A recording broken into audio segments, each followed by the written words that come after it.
aldığımız şokolad. Alyonka. Alyonka'nın içinde şiryaklar gəzir. Belə bir şey var.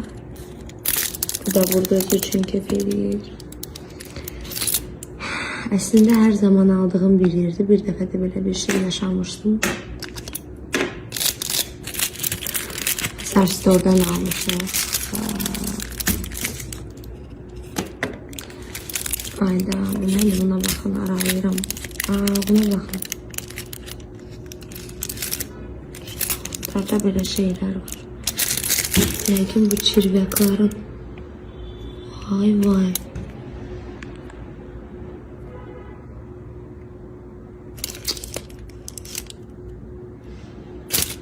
Əmərlicə virüs